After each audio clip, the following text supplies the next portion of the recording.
Okay, good evening, everybody.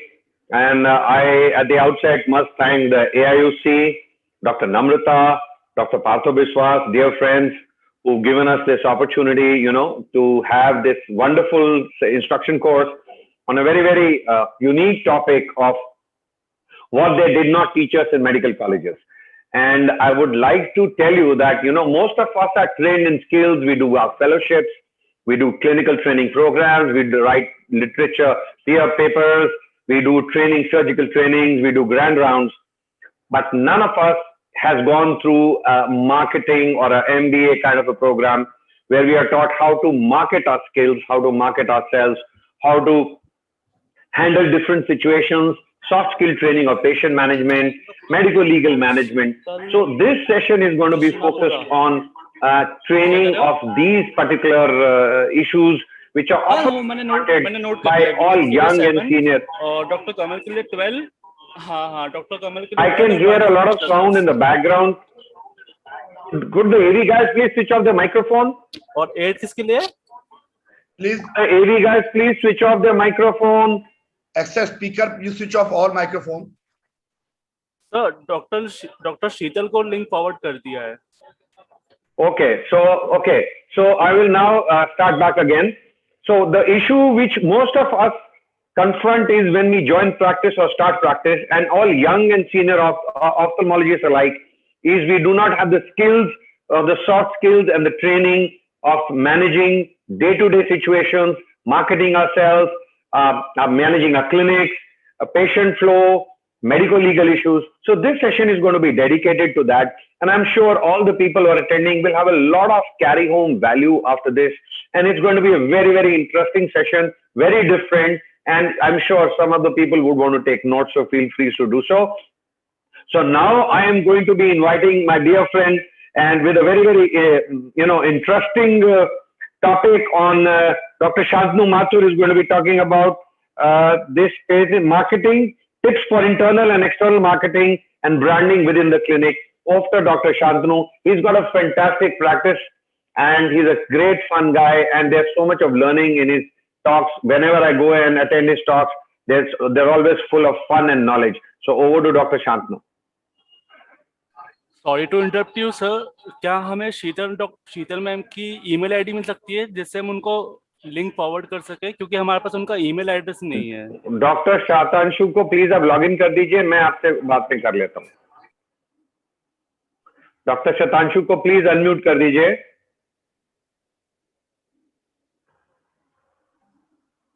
Doctor Shatanshu को please unmute करिए. Yes sir doctor Shatanshu please unmute yourself. Shatanshu please unmute करिए अपने आप को. Doctor Shatanshu please. Yes sir. Yeah.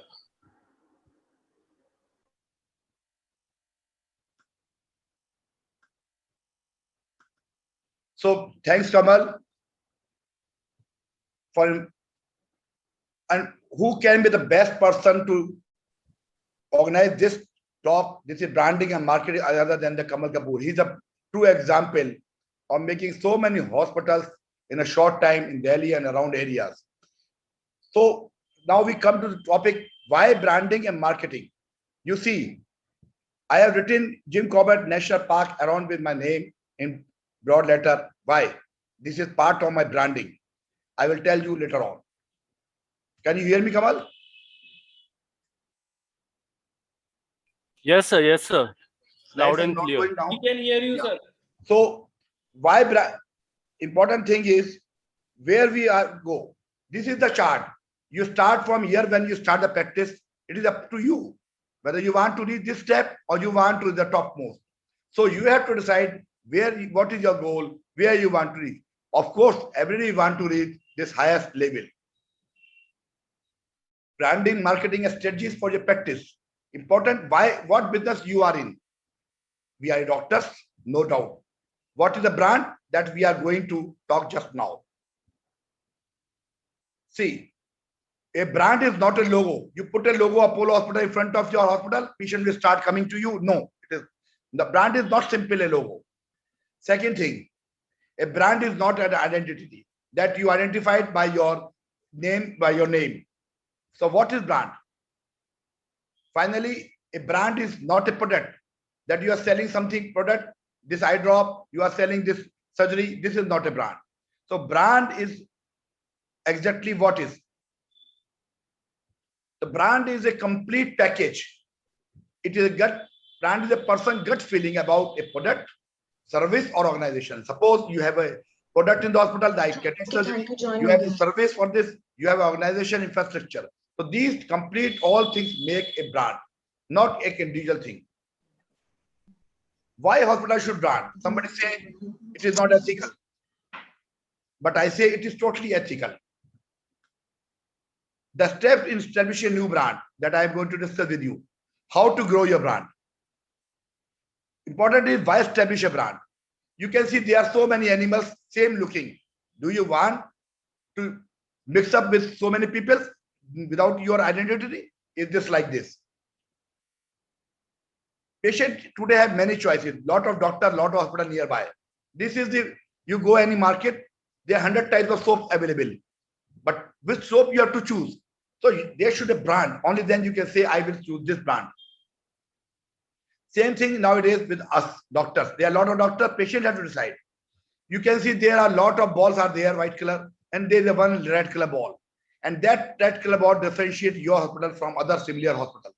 Do you want to go and mix up with this 100 white balls, or you want to be establish your hospital like a red ball, a different identity? It depends upon you.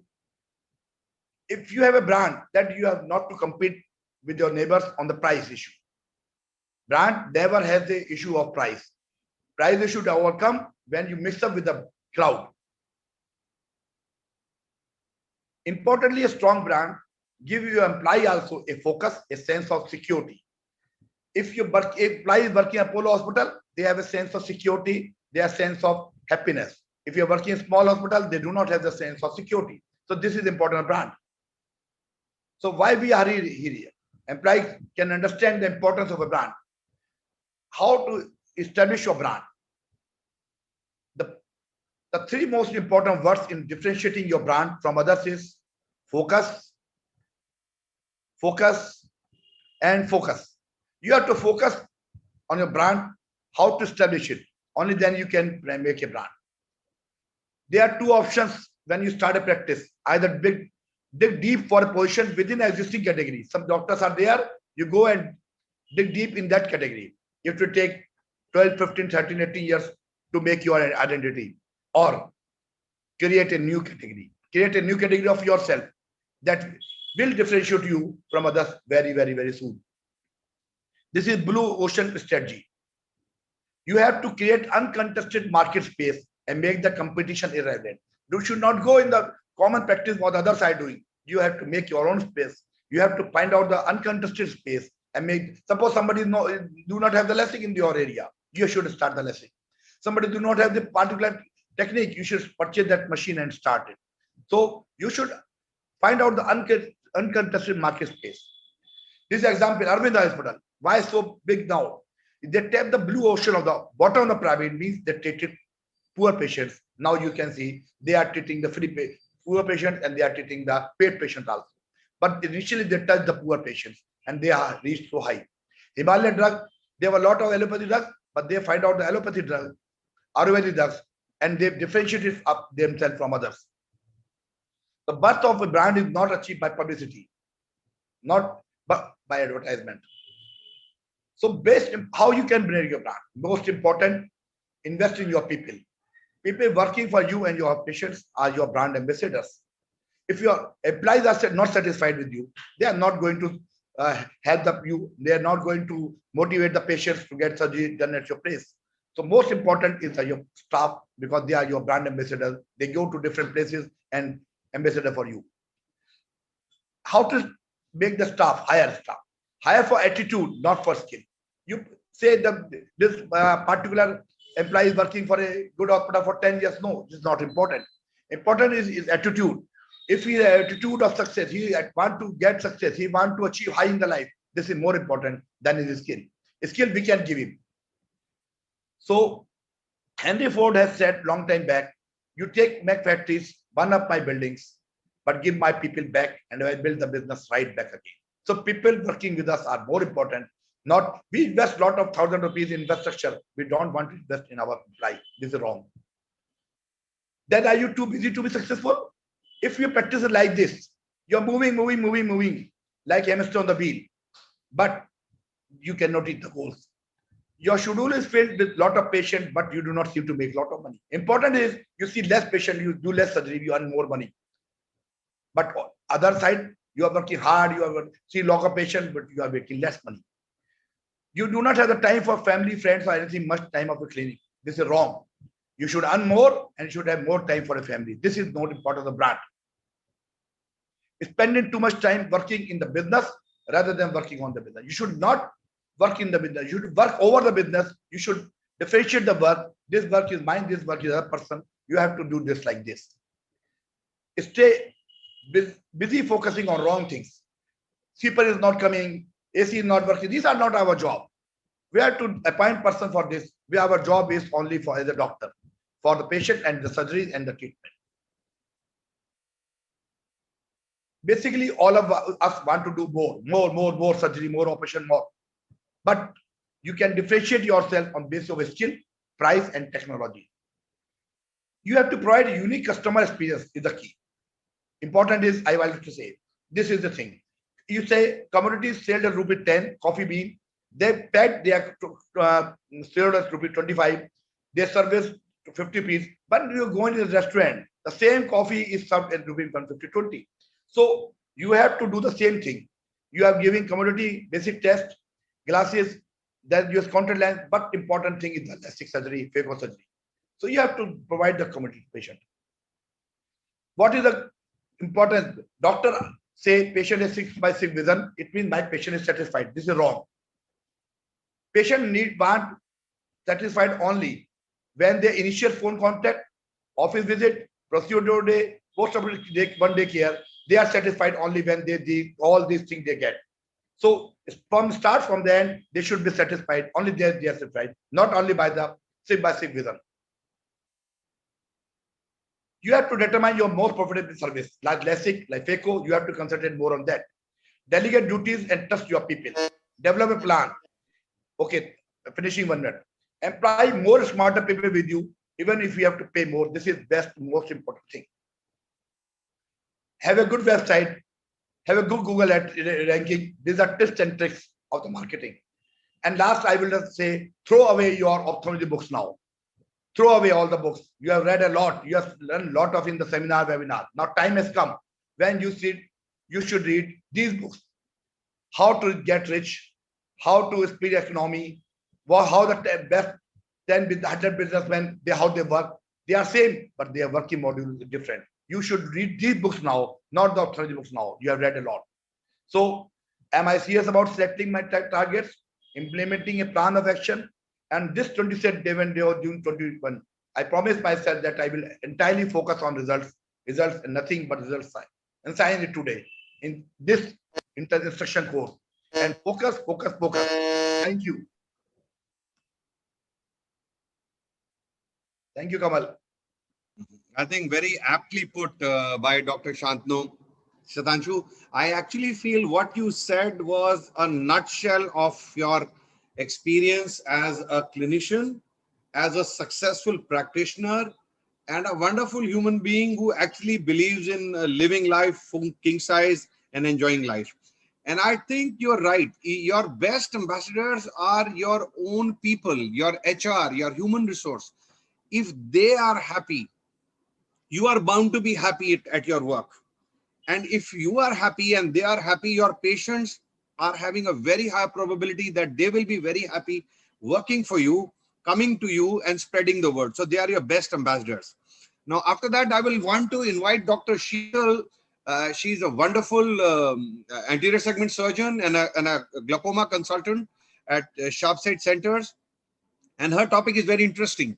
How to have efficient patient flow management and along with the systems and processes which will delight your patients. Now, this is very important for people who are running a practice and they have just started new, or even doctors who have their practice for a very long time. Patient flow management is a science by itself, and Dr. Sheetal will teach us more about it. Over to you, Dr. Sheetal. Thank you, sir. I thank KIOS and my mentors, Dr. Kamal Kapoor and Dr. Samir Sood, for providing me an opportunity to speak in front of you all. So I'll just start my screen sharing. My screen is visible? Visible. Yes, ma'am. Yes, ma'am. Visible. Is it visible to all? Yeah. Yes, Dr. Sheetal, it is visible. Yes, Dr. Sheetal. Yes. Yes. You go ahead. Okay. Hospitals are run by patients, but why should a patient come to you? Have you ever thought of it? There are so many options available to a patient. So my topic of concern is efficient patient flow management and protocols to delight the patient. Patients are gods. Yes, you heard it right. Patients are actually gods for us. They earn us bread and butter. They make us feel wanted. And above all, they make us what we are. So to help these gods visit our facility, we have to follow certain strategies and protocols, which we will see in this presentation. Patient flow is nothing but the movement of patients within a healthcare facility. It not only involves a medical care, but also physical resources and internal systems which are needed to get in the patient from the point of admission to the point of discharge, and hence maintaining quality and patient satisfaction. Whether it's a small facility or an organizational practice, all type of healthcare practices, they agree that an efficient patient flow is the only key to increasing revenue and improving efficiency. So what is experience? Experience is ultimately all that matters. Whether we go to an hospital, we go to an office, or we visit a pizza counter, it is ultimately the experience all that matters. The experience of going to a doctor is no longer simply making an appointment and waiting for your doctor to see you. It is much more than that. It is basically a patient delight. So we at Sharpsight, we mainly aim for patient delight. So help these patients move into our facility without any hurdles. We have to see how our parking area up to the checkout counters, they work without any hurdles. This is the only way to maximize your daily patient load. So what are the guidelines for ensuring good patient flow?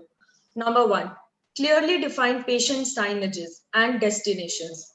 When a patient walks into your clinic, he should not get lost. There should be proper signages at every step, at every floor, at every desk. The patient should not get lost and should not roam here and there. It increases unnecessary crowd and increases the restlessness of the patient. The signages should be preferably in both Hindi and English so that the patient becomes easier to move about. You can even adopt color coding for illiterate patients so that they do not find difficulty in moving into your facility. Number two, avoid bottlenecks. The most common area which creates hurdle is your check-in counter or the reception area. So try to smoothen that process to have the first experience of the patient hurdle-free. Number three, minimize undue waiting.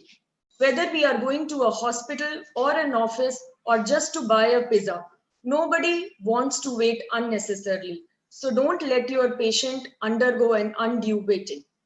Number four, ensure timely transitions among staff. Whenever you have multiple shifts in your hospital, like 9 to 6, 10 to 7, or 11 to 8, always make sure that the person who is taking in charge of the next shift should be well aware of the patients who are already present in your clinic. They should be made aware that the patient should not wait unnecessarily. Parking. Yes, you may laugh, but parking does affect your patient flow. Smoothen your elective surgical schedule. When you have multiple surgeries planned, please try to divide it throughout the week. Don't keep complicated cases in a one day. Keep your OPD and OT days separately. Always remember, both OPD and OT are important to give patient delight. Use patient flow software. This is a very, very important software to automate the processes. The integrated patient flow management provides a complete control over the patient flow from the time of arrival to the time of discharge. Engage with secret shoppers. Who are these secret shoppers? They can be your friends, your relatives, or just a professionally hired person who walks into your clinic like a patient, have an overall experience, and then report your shortcomings. They will give you an unbiased about ratings and all the experience. Ask your staff for their opinions. You may sometimes don't observe what your staff can observe. So keep meetings with your staff, keep discussing things with them to have an overall rating for your own clinic. Take feedbacks and reviews from the patient. Try to accept your criticism. It will help you to improve yourself. And your happy patient review will help you to attract more patients into your clinic. So what are the systems that impact patient flow management? Manpower. Keep sufficient people in your clinic who can manage the crowd and the rush. The people that you keep should be skilled and trained. So keep giving trainings to your staff to make them more efficient. Infrastructure. Whether it is a parking area, a waiting area, or the complete space within your facility, it should be properly managed. Last but not the least, you have to keep yourself updated with equipments, state-of-the-art technology, and your data management. So how does the patient flow management works at Sharpsight Eye Hospitals? So these are the strategies that we follow to increase our clinical efficiency. So we begin with valet parking. A person don't mind paying more, but then getting indulged in a busy parking area. Time is more important than money these days. So keep a valet parking to avoid stress and to bring in a more quiet, relaxed, and a stress-free patient as well as the attendant. We have arrangements outside the hospital for elderly patients in the form of ramp for wheelchair patients and the lift within the premises for easy movement. We have very easy appointment modules. We have a definite website from where the appointment can be taken. We have a very patient-friendly Sharpsight app through which the appointment can be taken. This app has everything to tell you about the doctor's profile, timings, date, and everything. So it becomes very easy for the patient to book an appointment. Whenever we call the patients or send an SMS notification regarding the appointment, we always ask the patient to arrive 20 to 30 minutes early. This not only avoids chaos, but also makes the patient prepared for undue waiting. The appointment time of the patient is always the reporting time in the hospital and not the time of examination by the doctor. This should be made clear to the patient. We have spacious reception area and the check-in counters so as to accommodate more people and reduce the waiting time. The reception is the first area where the patient comes in contact with the hospital staff. So it has to be hurdle-free. Whenever patients are waiting in the waiting area, we always try to keep them busy. An ideal patient and an idle attendant becomes restless. To keep running educational videos, news, etc. on the TV, it not only keeps them busy, but also motivates them for an eye examination. So this is the Sharpsight patient flow, the way we follow. The journey of the patient starts with the kiosk machine where a token is generated. A person is always employed there to help the patient. The token that is generated is well displayed on the TV so as to patient gets to know that which registration area is booked for him and where does he lie in the waiting area. This reduces stress among the patients. This is, I must tell you, the complete page for the doctor. The moment we started using the electronic medical record system, our patient flow has actually increased. This tells the doctor everything that the patient is doing in the waiting area. It tells us what all surgeries are planned for the patient. It also gives the doctor about the appointments. So the patient as well as the doctor can get to know how many patients are waiting.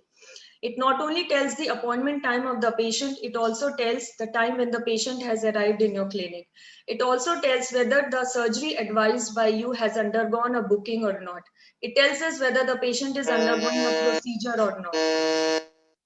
It also gives us the trigger warnings and reminders about the elderly or the vulnerable patients. So to conclude, with increasing revenue pressures, effective patient flow is the only key to increasing revenue and improving efficiency.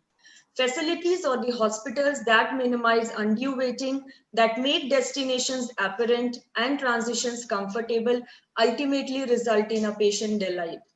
Quality care and data accuracy enhances reliability among patients, and this is the only way to increase scope for new patients. So an efficient patient flow results in a happy and a delighted patient, and of course, a happy doctor. Thank you. Thank you, Sheetal. Sheetal, what you have said is very right, that I have also said. The doctor perspective of patient satisfaction is SIP by SIP vision. No, but patient perspective of SIP by vision satisfaction is start from the appointment time. How Yes. easy the appointment, then how easy to get check-in, parking, and then minimum time at the hospital. So these all things make patient happy, not only SIP by SIP vision. Of course, this is one of the main reason, but all things make include it. So you are very rightly covered all. Thank you to you and thank Kamal for motivating you people doing so good there. I have to come there. I want to see your Kisok, everything. Kamal. Thank you. Thank you, Dr. Sudhanshu. I think what Dr. Sheetal said is so important. I'll just take 30 seconds. There are so many beautiful feedbacks you can get from your cleaners, from your peons, from your OT technicians, from your nurses.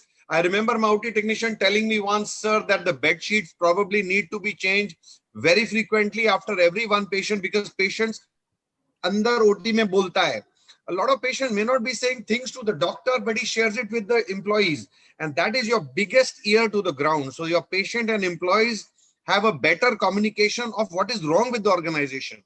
Especially small things, the patient may not declare to you what problem he has, if he has problem while parking, but he will share with your receptionist, he will share with your optometrist. So listen to your team members, what they say about the feedback from the patient, and you'll be realizing that they will give you gold nuggets. That's why I told you, they are your brand ambassadors. Absolutely, absolutely. So I think after this, I will invite none other than Dr. Vineet Sehgal. He's a very prolific, beautiful person, very senior glaucoma consultant at Sharpsight Eye Hospital. And it is his forte, you know, social media and marketing. Nobody knows better than Dr. Vineet Sehgal. He's marketed himself as one of the very well-known online teachers in ophthalmology in India. So over to Dr. Vineet Sehgal. He'll be talking about pearls and pitfalls on social media marketing, and is it right or wrong? Dr. Vineet. Thank you, sir. Thank you very much. Can you see my screen, sir? Yes, we can see. So the topic that I would be talking today would be the new tool of social media marketing. So what it is all about, the social media marketing. So what is actually marketing? Marketing you can define as Dr. Mathur has also told us, that it is basically connecting with your target audience at the right time, at the right place. Okay, so we have three components here: target audience, at the right time, at the right place. Now, what are various tools for the marketing? The one which is offline, which you can see every day in your newspapers, you can see the headings in the radio and the television. And one is, that is, we can see as we do the camps, we basically put the pamphlets, and there is a home-to-home campaign. This is called offline marketing, and the newspaper, radio, and TV, these are called ATLs, that are the above the line. And the one which is basically done with the camps, pamphlets, they are called BTL, that is below the line. What is the online type of marketing? The most important of them, which I would be talking about, is here, that is social media marketing. We have two more tools, which are the search engine optimization. I'm just going to briefly tell you what is the meaning of search engine optimization. Let's say you write in the Google, best place to get a LASIK surgery done. So you have 10 choices that the Google shows it. So if your hospital is coming at the first choice, the patient would basically click on the first button. Okay, so this is the search engine optimization. You can basically increase your views, you can increase your ranking whenever someone basically scrolls you on the Google. And then we have the messengers, like you have the Facebook Messenger, Instagram also, where you can also go to the click link and then it redirects you to your site or your app. Now, why the online platforms are must? I'm not going into the too much details of the numerics. Just remember here is that it gives you a competitive edge. A patient would be more likely to visit an eye hospital or any facility. Let's say you want to go for a movie. You have two movies at the same time. So one movie which has got 50,000 likes and the review is 4.9, you are more inclined to see that movie as compared to the one which has got a 2,000 likes and a 4.2 review.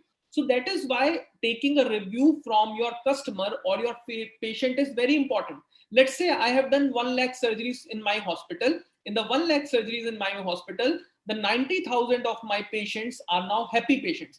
Now in 90,000 of the patients, I have taken reviews of the 10,000 of my patients. Now this is so much important. I have taken 10,000 reviews. Another hospital who has also done 1 lakh surgeries, but has taken only 1,000 reviews. So when I visit a site of a hospital, I would see 10,000 reviews of one hospital. Definitely, I would go to that hospital. So that's why it is very important, because it would give you a edge over the others. Now, what are the objectives of the marketing?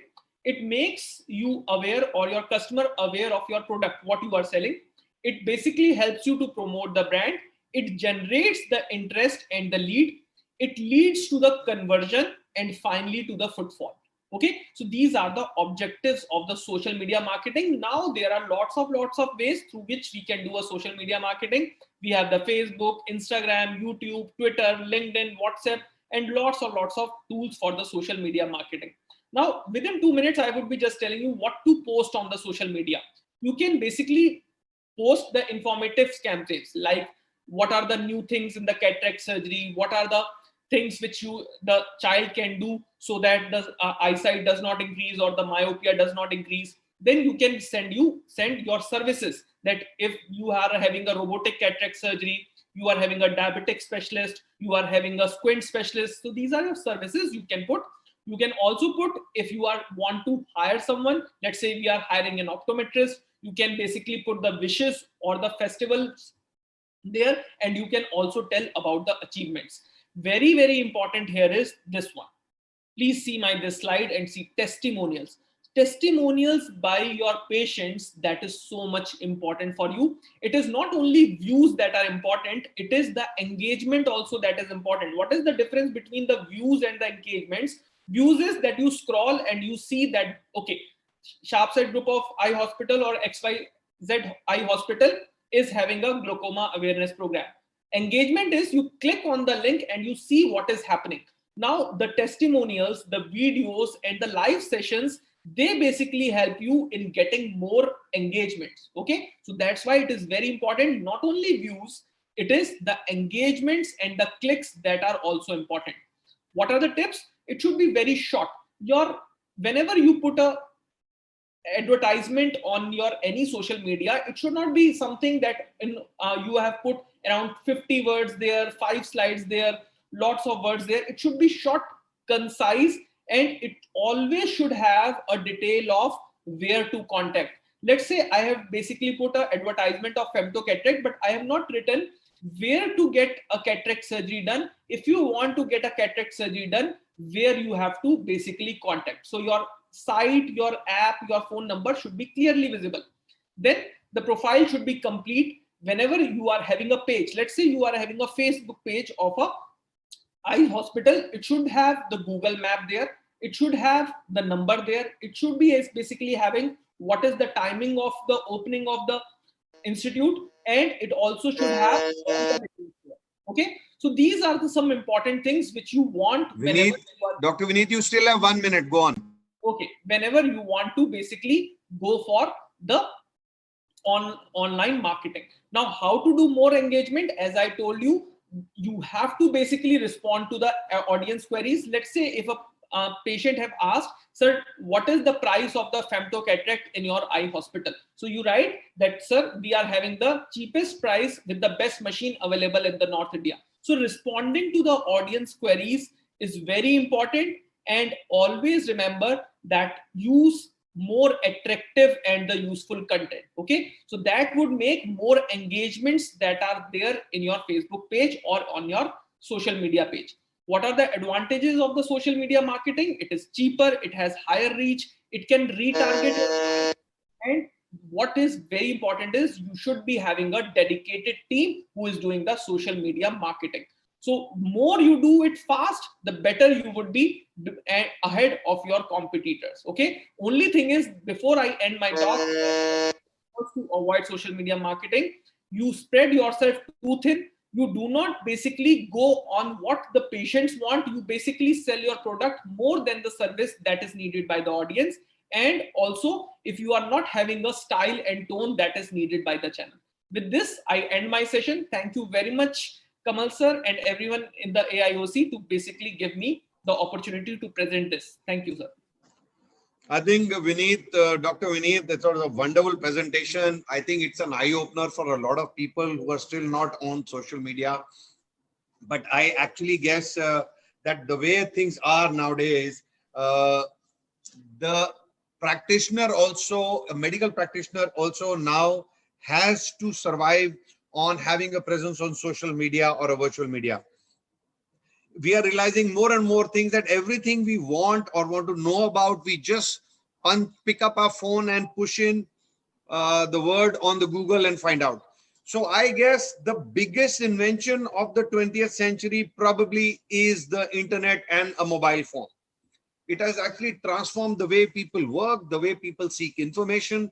And if any practitioner today is thinking that he can survive, leave alone growth, I'm not even talking about growth, that he can survive without being present on social media and present aptly and rightly, he's mistaken. So I think you just hit the nail on the head. It was a wonderful presentation, and I guess we as a team do a lot of work on social media. We have copywriters, we have article writers, we have our doctors who are writing articles, doing newsletters. So these things makes a lot of difference. So everybody in the team gets technologically savvy. People are interested. The website, it gets visited. Patients always come back to you and say, Dr. Satanshu, I think this is a great learning for me. I have patients who come to me say, okay, Dr. Kapoor or XYZ told me about you, but I checked you on the internet. So this is the power of internet. The patient will refer ki Dr. Satanshu, get operated from Dr. Satanshu, but he would still check you out on internet before coming. That is the power of internet. So we all have to rely on internet and use it justly. And that is true. Whenever every one of us, all doctors, whenever we go absolutely any country, we find out the hotel. How? By the review. Yes. So this is got used to that. Kamal has told one more important thing, that we should apply the doctors, staff who are perfect in social media, that we should, during interview, we should take care of this thing also. Absolutely. This is something new we have come to know, Kamal, from you. Okay, now, so what I'm going to do now is, I am not able to see my screen share. Something gone wrong. Just a minute. Yeah. Now I'm getting my screen share. So are you getting my screen share now? Yes, sir. Yes, sir. So, okay. So this is a topic which is very dear to my heart. I guess what we've done is that we've given topics to the people who are very close to the topic they're speaking upon. So, actually getting an unhappy patient to say, wow, I think that is an art, skill, and science. Happy patients will be happy. But getting a patient who's unhappy to be happy and say, XYZ doctor, I think it was a pleasure coming to your clinic. It was a pleasure meeting you. That skill also needs to be taught to our youngsters. We have fellowships in surgery. We have fellowships in clinical. We have fellowships, but nobody's teaching us and our colleagues these things. So I thought it was a good idea to collate all these things together. And because we use these training pro modules for all soft skill enhancement, it is not just the doctor. These tools and training programs, our soft skill programs, are done even for our employees, our managers, our optoms, and our doctors. And I think it goes a long way in training them in handling unhappy patients. So the topic is very interesting. What they didn't teach us in medical college. They trained us in skills. They taught us science. They taught us surgery, but they never taught us the soft skills of communication, and especially communicating with the patient who's angry. So if you have a patient who's happy, surgeon is happy, fantastic. Surgeon unhappy, but the patient is happy, no problem. The problem starts when the surgeon is happy, but the patient is unhappy. Or the surgeon is unhappy and the patient is also unhappy. So these things are very, very important that especially the red zones, we need to take care of. Now, let us see. When Charles Darwin said that the survival of the fittest, now what did he mean by fittest? Did he mean the strongest? Did he mean the most intelligent? Did he mean the fastest? No. What he meant was the one who's most adaptable to change. So this is what practice now today is. Patients' outlook have changed. Patients' expectations have changed. So we have to adapt. There is only one way to survive in the market today, is giving patient his visual aspirational fulfillments. Why I say aspirational fulfillment? The patient should take pride in saying that I got operated at XY clinic. It should be aspirational. People should want to visit your facility. That is aspirational. And of course, visual fulfillments, whatever he demands. Giving delight to the patients. We no longer at SharpSight are talking about happy patients. We want delighted patients. A delighted patient is 10 times more powerful than a happy patient, and a very, very efficient complaint redressal system, which we will discuss. So as we see that the practice, the only change is that you need to change, then that's constant. A lot of people might feel a pressure, that, I'm a doctor, I'm not a marketing person. How do I do that? If you cannot do that, hire people who can do that for you, because you have to change with the system. You need to look at patients' aspirations and expectations from your clinic. Having a clean clinic, having a very courteous staff, having a good valet, having clean bathrooms, having clean rooms, good air conditioning systems, a very clear signboard, what was mentioned by Dr. Sheetal earlier. They go long, long way in keeping patients happy. But what are the most common reasons when the patient can be unhappy is, most of the times, most patients think that they did not get their money's worth. The classical example is, you will bargain with a sabji wala because you feel you can bargain there, but you will not bargain for a plate of food in a hotel. You know that you cannot bargain with the charges are fixed. So the hospital or the clinic should have a reputation that it should not be bargainable. At the same time, the patient should think that he's got his values worth. Whatever he's paid for, he's getting worth of that. He sees the ambience, he sees the surrounding, he sees courteous people, he sees good doctors, he gets good surgical outcomes. He feels it's his money's worth. You will have lesser of unhappy patients if you feel on these brackets. There are so many times there's a missed communication. You may have told the patient that, cataract surgery and you will see clearly, but you've forgotten to mention that you may need near glasses. So this could be an unhappy patient. So communication skills need to be taught. Most of us are born, grow up thinking that communication is so common sense. Whatever I say, I know how to speak. No, communications is a science. Listening to people is a science. A lot of time patients are saying something, but they mean something. Look at their body language. Look at what they're trying to say. Preoperative counseling, don't overpromise. Never overpromise. Whenever you promise, you over-deliver. So don't promise much. Under-promise and over-deliver. Waiting times, as mentioned by Dr. Sheetal, a lot of times most of the patients are unhappy if they've been given a time and they're not seen at that time. Appointment issues, if they have trouble getting to you, you will lose these patients. Non-responsive to patients, share with the patient. Start declaring that, okay, you have a disease which will take long, approximately this long, but we cannot tell you. If you have a complication in surgery, please be frank with the patient. Tell them that this is a complication. We will set it right. We are at it. Our team will take care. So once you do these things and the communication is powerful, the chances of patients getting unhappy is further reduced. Now let us understand one thing. All of us at the end want to be happy. It is the trick of your HR team, yourself, and your optoms to how to get that happy person out of an unhappy person. So that trick is by breaking the monotony, approaching the patient with a smile. This is one of the best things is worst. Even if the patient is unhappy, you know the patient is unhappy. Walk up to the patient, smile, offer your hand, ask him to sit, and then say, sir, how can I help you? Most of the times when you are open to the patient, your approach is open, not authoritative, friendly. The patient loses his guard and starts sharing. And when he starts sharing, you ask him that, okay, let me hear what problem you have and how can I help you? These things, these communications will start making the patient think that, yes, you're there to help him rather than prove that he's wrong and the doctor is right.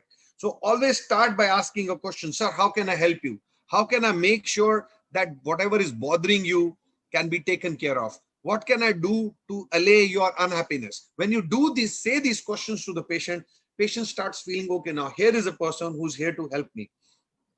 So this is one thing which is always working for all patients. Always be professional, be well-dressed, be impressive, have a smiling face, be friendly, have empathy. If the patient is saying something, don't wrong him.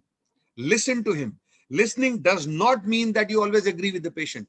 Listening means you are giving him your time. Listening means that you're telling the patient, yes, I'm listening to you. And after listening, then you reassure the patient whatever his issues are. A lot of times, all you need to do is effective listening, quick thinking, logical answer, and being in emotional control. A lot of times patients will tell you things which probably make you upset. Please refrain from doing that. Always listen to what the patient is saying, not what he's trying to say. Don't be aggressive. Even if the patient wants to provoke you, don't get provoked. Do give examples of happy patients who are sitting in your OPD. A lot of times, patient is saying something, you're listening to something. A classical example is, I operated a lady with -4 diopters of astigmatism. Somehow some calculations got mixed up. The patient landed up with, again, 4 diopters of cylinder. And when she came with her son the next time and she sat on the chair, says, Dr. Kapoor, I'm very unhappy. And I said, wow, this is going to explode now because she's wearing glasses now. But guess what? I said, ma'am, how can I help you? Why are you unhappy? She says, there's a lot of itching in my eye. Now, this was listening to the patient. I could have probably started covering my tracks on a toric lens getting malfunctioned or malrotated, but I heard the patient. Her issue was totally different to what I perceived. So a lot of times listening to the patient will tell you what the patient is bothered about. And you're just bothering about unnecessary issues, which you think may be important, but they're not important for patients. So listen to patients. When a patient is giving a complaint, don't listen to answer back. Listen to the complaint. There are a lot of times patient will give you gold nuggets. The patient will give you a lot of insights of what is going wrong. If you feel there is something wrong, feel free, be aptly very prompt to apologize. Listen to their grievance. A lot of times intelligent patients can make out when the doctor is actually listening and apologizing. They will not wrong you. They will say, okay, sir, now how can you help me? So having an attitude of empathy and proactive helping will make sure that your unhappy patient starts moving towards happiness. Now, another very important thing is having happy staff in the organization, smiling people, people wishing good morning, good evening, good afternoon. How can I help you? Sir, why don't you have a seat? Dr. Kapoor is waiting. He's waiting for you. I'll just take you to him. So if you have a happy environment, patient's unhappiness starts going down. Most of the times patient will say, Dr. Kapoor or XYZ doctor, coming to a clinic is so relaxing. You know, everybody's so happy. I was angry, but now I'm happy. Now this is a problem. Please sort it out. A lot of patients will have some internal issues. They are suffering from things at home. They have family problems. So they're agitated. Just listen to them. A lot of time, just listening to their problems, eye problems, and then they start sharing their home problems. Listening to them for extra 2-3 minutes will not going to matter. Just being standing shoulder to shoulder to them, reassuring them that, okay, there is no problem in the eye. It will be taken care of. The surgery is absolutely fine. Meanwhile, asking to help them out at some level if you can, letting them, giving them an address of a psychiatrist if they're asking for one. If they have issues with their joint problems, referring them to a rheumatologist. These small gestures, if you go out of your way, these patients will actually start falling in sync with your organization. Suggest solutions. A lot of time, just ask the patient. You'll be surprised. If the patient is unhappy, you just ask him, sir, what can I do to solve your problem? What should I do so that this issue is addressed? The patient at a lot of times will say, okay, next time I come, I don't want to wait. Give me priority. Sure, you can do that. Next time I come, please give me one free consultation. You can do that. So sometimes the patient will give you a small suggestion or how their grievance can be redressed. Just open the communication with them. Sometimes just listening to the patient and empathy is good enough. Make complaint redressal very, very powerful tool in your organization. Action protocol, all your managers, all your quality control managers or your patients, people who are dealing with patients should have the power to listen to the patient, note down the complaint, address it, take action on it, and please inform the patient that this issue which you complained has been sorted out. completion of complaint redressal is as important as complaint redressal. A lot of times you will sort the problem out, but not tell the patient that the problem has been sorted by the time he comes next, will not solve it. You can call the patient that last time you told that there's a lot of waiting, madam, we have taken care of that. Next time when you come, you will notice the same. Next time, last time you told us, ma'am, there was no parking. Now we have a valet parking available. Next time you come, you will enjoy it. So when you do that, the patient feels here is an organization which listens to what I said. This is a proactive organization and will take care. Please have a rigid, effective protocol. All complaints should be notified. All complaints should be notified, documented, and the action taken to be taken care of. Now, whenever a patient is angry, don't feel upset. Look for insights. Look beyond the patient's upset. Listen to the patient. A lot of time, listening to the patient is going to give you insights for how to improve your organization. And most of all, have a team which is aligned to take care of unhappy patients. Design a team of 2-3 people in your organization who are good at communication skills. Put them in front to take care of the patient's unhappiness or anxiety. Document now in case there is a medical legal problem. You're anticipating this patient will go to the medical legal problem, which Dr. Anjani will be taking care of. Document the patient's complaints, documents the complications from day one. Most important documents in your organization are the discharge card and the first visit and the follow-up visits. So make sure the complications, if any, the medications are documented, his complaint is documented, and what have you done to take care of that complaint is documented, because some patient will go to the next level. Using tools like animations to explain this patient. And now the most important is leave the room open for a second opinion. Feel free to tell the patient that, okay, this is what I feel should be done, but you're free to take a second opinion. And once the patient feels that you open the path for second opinion for him, the patient will feel okay that the doctor is confident. Showing compassion, but please do not use your self-dignity. Reassure. At a lot of times, revisiting your initial diagnosis, getting an insight, you may be wrong, correcting the course of path. And the last slide, whenever an unhappy patient is leaving unhappy, do not close the issue by saying, okay, get lost. Jo karna kar lo, do whatever you want. No. Always say, sir, I know I've not been able to take care of you. I know you're not happy with me, but I'm still here to take care of you. I will be here next time you need me. In the end, sir, it might be that I will be the final one who will take care of your problem. Meanwhile, if you have any problem, sir, feel free to contact me. Once you close on this document, you've not burnt all your bridges. Most likely this patient will come back to you and not go to medical legal. So happy patient will give you more patients, and these will make you more happy. Thank you. Thank you, Kamal. The essence of Kamal talk was, do not close the channels between you and patient. Keep it open. Patients are angry everywhere, not satisfied. We should always, even if we are not at fault, we should try to show them that we are listening to them. We are sympathy with them. We should not try to get involved in fighting with them, angry with them. This is the essence of life. Even if they are not satisfied with us, they go for other place. They are not going to sue you if you do not have fight with them. I have seen most of the cases of court cases are where doctor and patient have a fight. Even if you are not able to treat him properly, if your behavior is good, you are trying to satisfy him, patient give you some sympathy. Always second opinion is very important. You can ask him to take second wherever he wants, or he is in your hospital. If you have another doctor there, this is very important to help you whenever there is a crisis or there is a court case.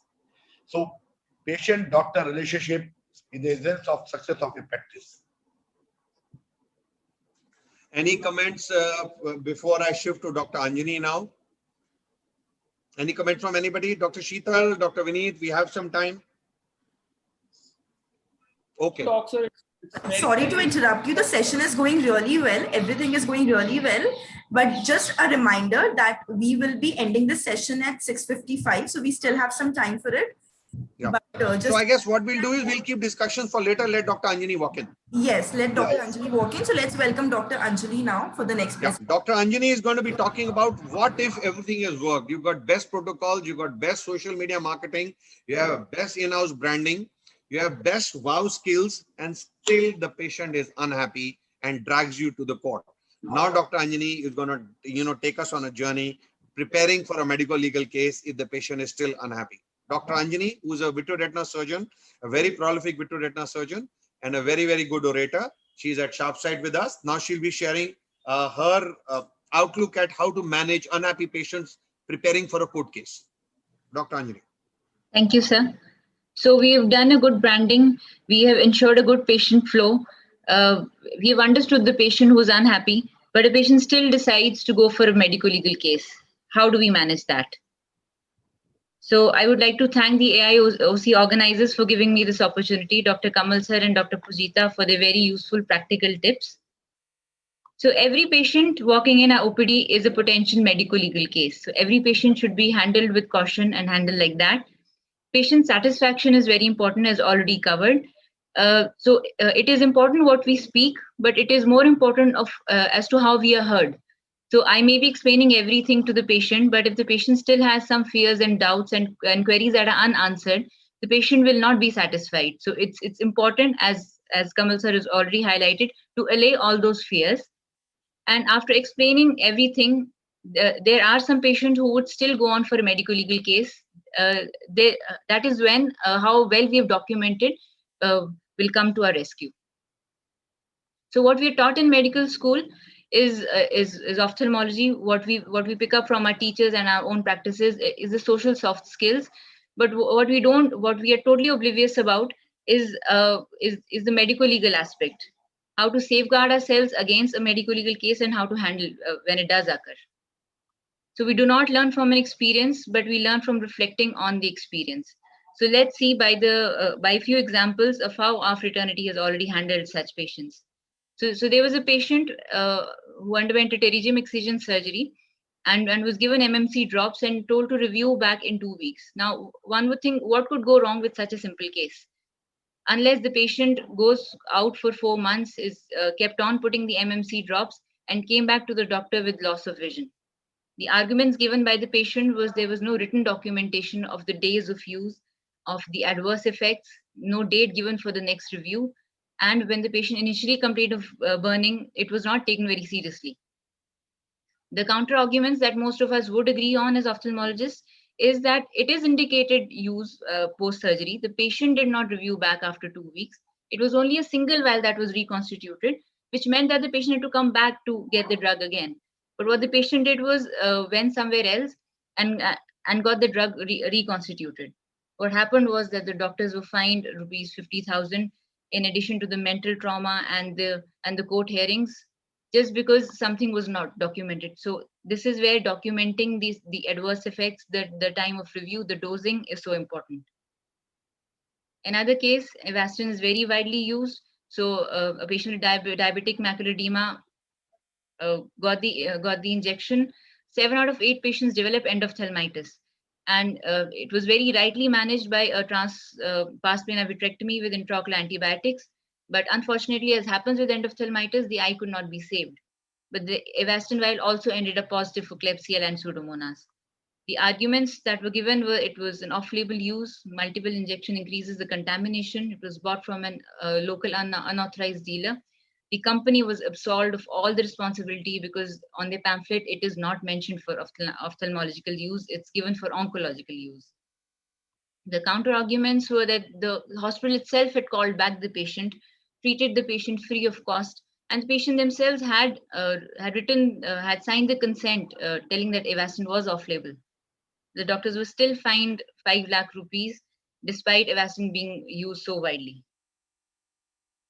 Again, a very important scenario where a lot of medical legals happen and it has grave implications for the kids, for their families, is ROP check. So one of the cases at 29 weeks, the baby was not subjected to an ROP check. It was just casually mentioned. That's what the parents said.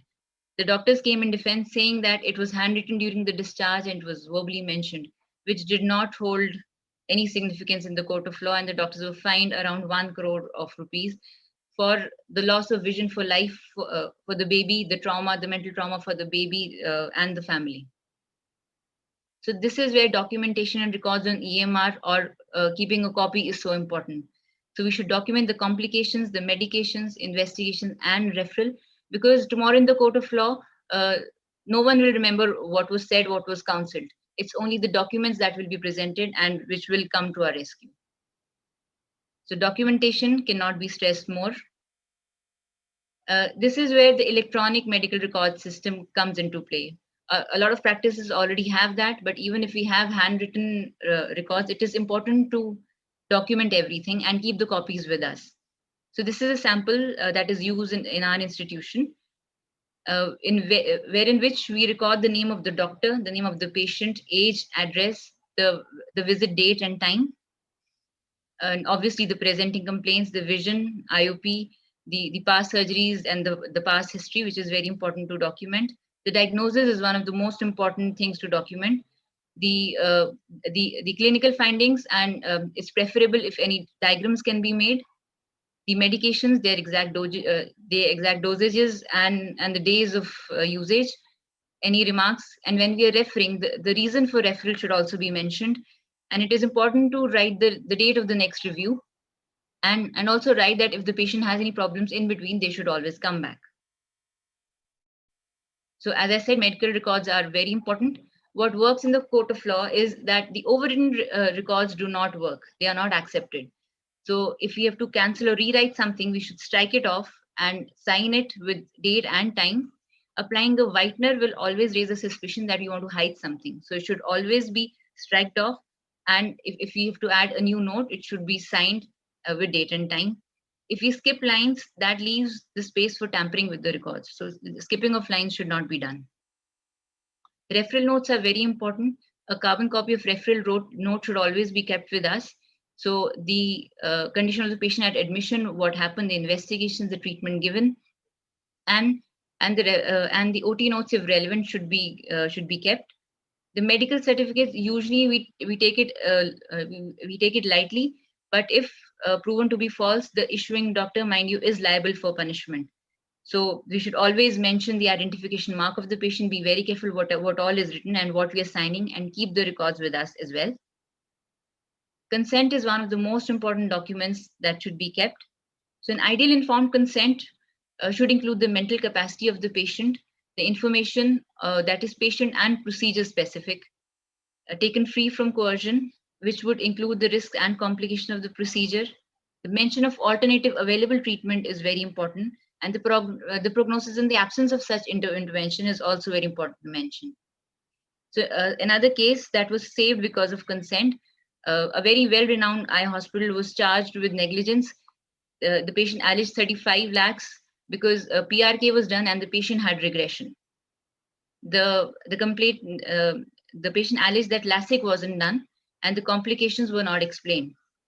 The doctors came up with that this is the known complication. Informed consent included all the pros and cons, and very meticulously kept pre, post, and follow-up records were given to the court, and no negligence was proven in this case. But does consent give immunity? So consent is like Covishield or Covaxin.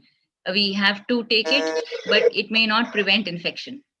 So if given the risk of associated with procedure for which consent is obtained, if complications happen, 2 minutes, Dr. Anjali. Yes, sir. The consent will still not protect. So the medical records have to be kept for a long period of time, especially for neonates, for mentally retarded patients, and cases in which litigation is going on. They have to be preserved forever. So we have taken consent, we have maintained good records. So when is it that will be called negligent? So negligence is defined as when actual damage occurs to the patient with omission of an act or commission of an act, which no prudent or reasonable doctor under similar circumstance would do.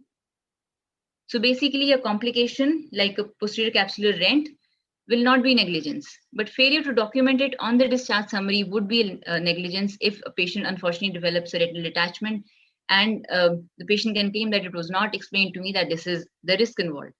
A nucleus drop is not a complication, but a written explanation of risk involved, course and time of action. Omitting this can amount to a negligence. Not able to manage something out of one's own capability is not negligence, but a failure to refer timely and documenting the referral is negligence.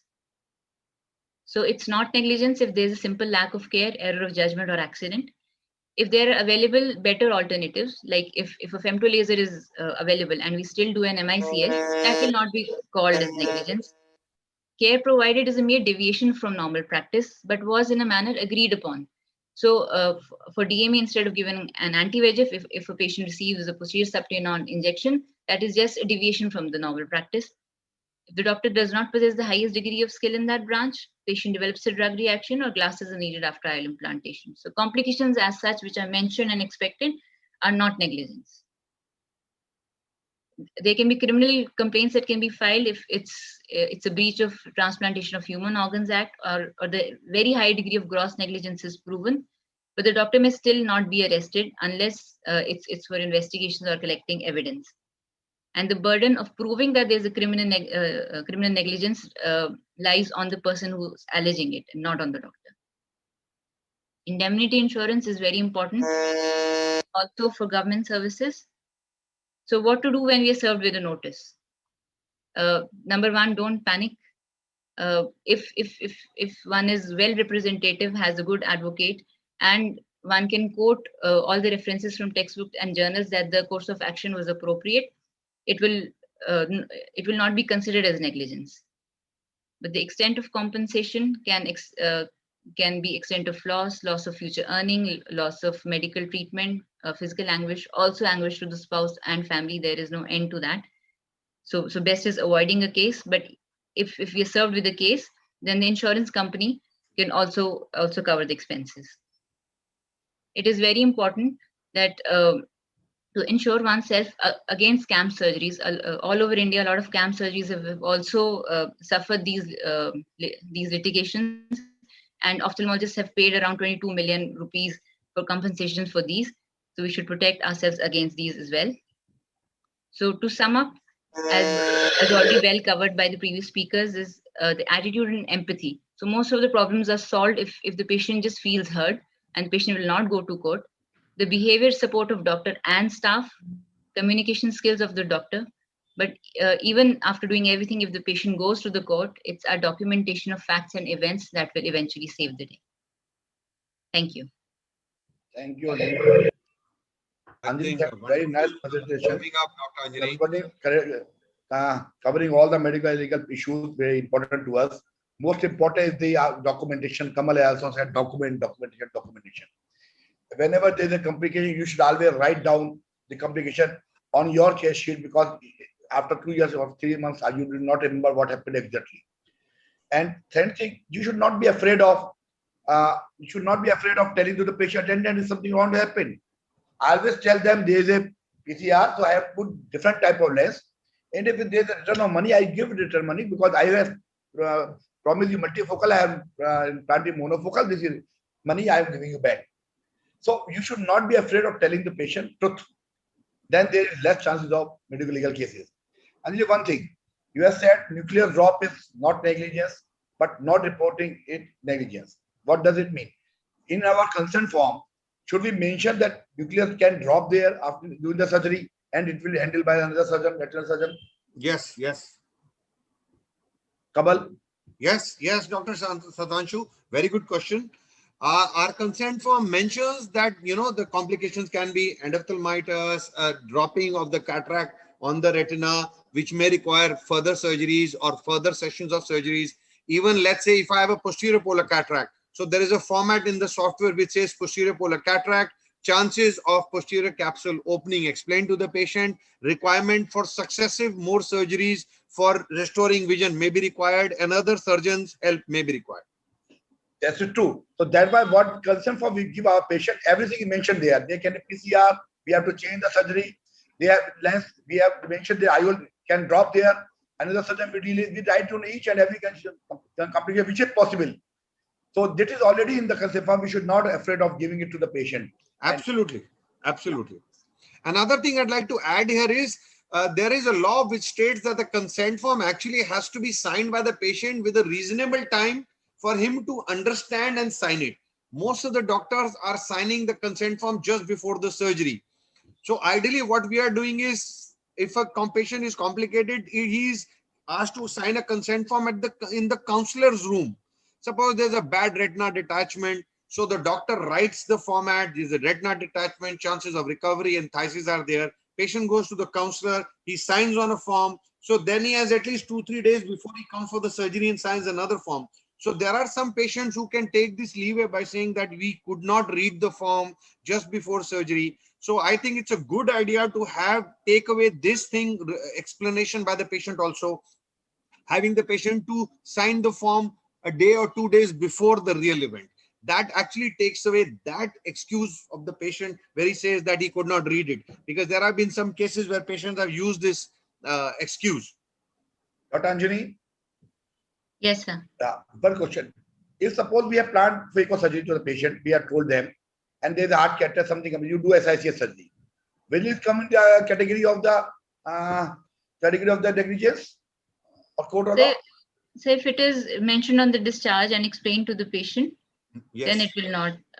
That's why consent form we always get it writing that we can change the way of surgery depending on the betterment for the eye of the patient. It is written there in the consent form also. And whatever we discharge him, we write down SICS, not the phaco there. Absolutely. See, I think this is a wonderful point. Like suppose what we do in our discharge is that you have a PC rent. So you say the PC rent on table, no nuclear drop, cortex removed, anterior vitrectomy done.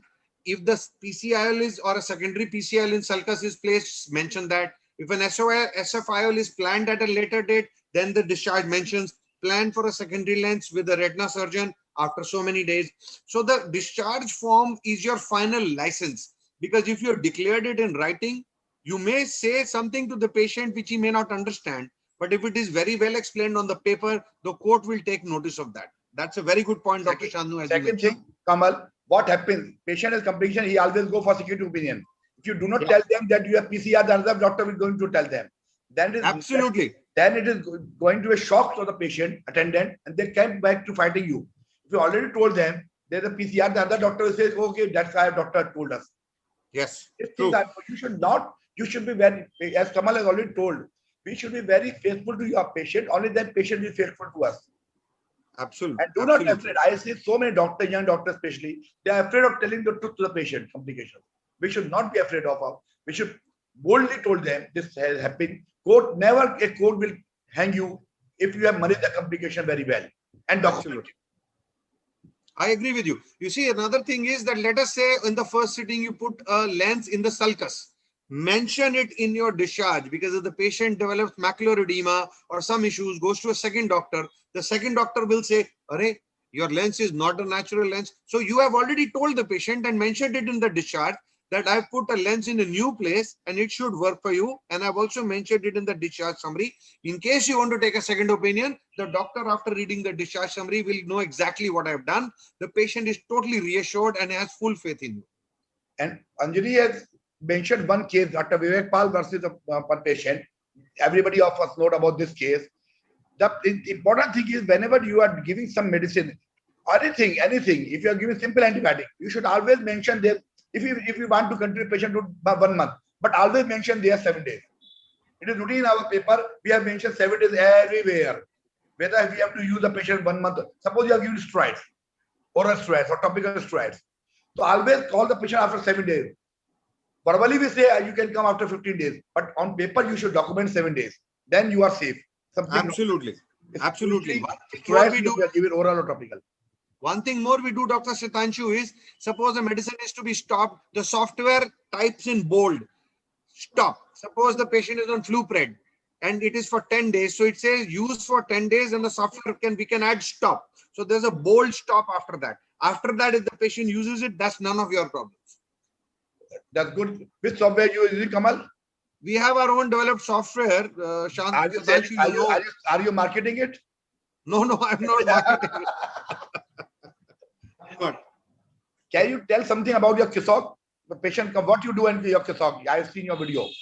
In May? Your KISOC. Your first patient come for registration. Yeah. Okay. KISOC. Yeah. Yeah. The moment the patient walks in, he goes to a table. If he's an old patient, we used to earlier have RF cards. An RF card is a radio frequency card. He walks it within his pocket. It's like your a card you swipe in a hotel room, you get a key, you put it at the door and the door opens. So we used to have these RF cards, but they were costing a lot, so we stopped them. That RF card has all information about the patients, his allergies, his past surgeries. So the moment patient enters the organization, he puts his RF card onto the machine gets activated. So the receptionist knows that this patient, Dr. Kapoor, is there in the waiting line. All he needs to go to the counter, pay the consultation. His file is already open on the system and he can do that. Now we are using an MRD system. Patient just shows his earlier file. If it's an old patient, there is an MRD which is documented. We have cloud servers. All our data is on cloud servers. The patient, the receptionist just gets the data on the cloud server. Suppose there is a walk-in appointment. So we have a system which is 2 appointments, then 1 walk-in, 2 appointments, and then one walk-in.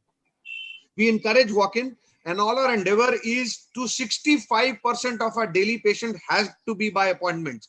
So we tell all the doctors that suppose you want to call this patient after 10 days, please book an appointment. This actually helps us to manage our patient flow, decrease our waiting time, and improve our patient experience. So the moment one doctor sees 2 appointment patients, then he sees 1 walk-in patients. So the software automatically keeps aligning. Suppose there are VIP patients.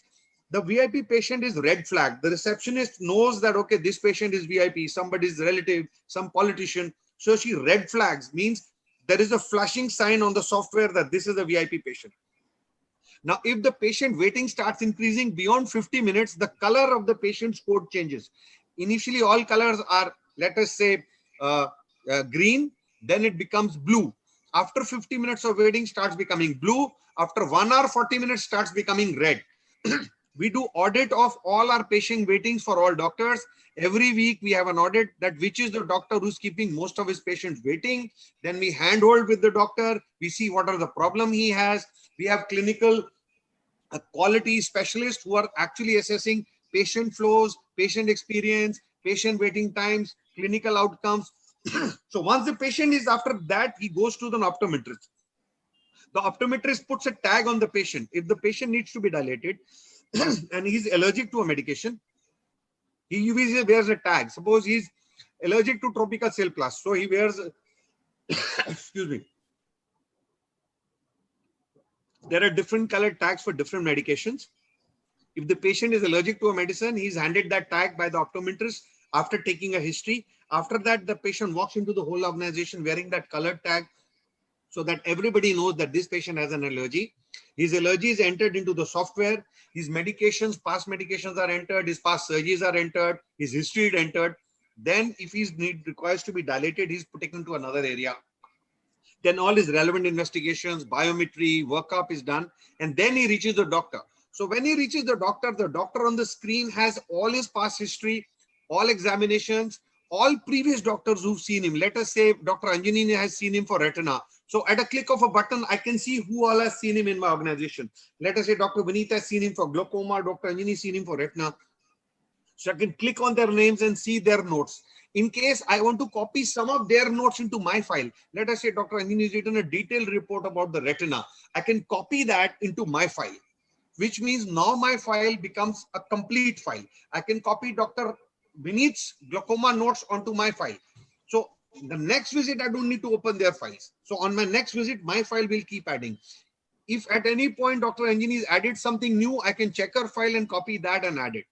Now we have a master file. Suppose a procedure is advised. So we click on the master. Let us say I am advising a cataract for a patient where there is no view of retina. So I just click on that master, no view of retina. I get a complete folder. It says the patient has explained suboptimal visual recovery may be there as there is no view of retina. B scan will be required. So the software automatically prints that. So the typing really goes down and you're medically and legally very sound, and patients print out when it comes and it goes to any other doctor in your city. It's a very, very good opinion that, okay, they can from one sheet make out the whole thing. So that is the general flow of the patient in the system. Thank you, Kamal. So we all have to come to your center one. I request all of you who are hearing that you should visit Kamal Center. I have been there, but now I think I should go for the one or two days, not to sit with him, but to sit with his staff, with the HR, if you really want to improve your setup. Thank you, Kamal. Thank you for greeting me. Thank you, Dr. Sudhanshu. I Thank think we you are well in greeting me. time. Thank you, Sheetal. Thank you, Anjali. Thank you, Vineet. Thank Everyone. you, Thank sir. you. Thank you, yes. Thank you. We have a lot to discussion. This is the, I was supposed to leave early, but they were so important talks and so informative talks that I could not afford to leave it here. Thank you. Thank you. Kamal. Thank you. Bye. Thank you, sir.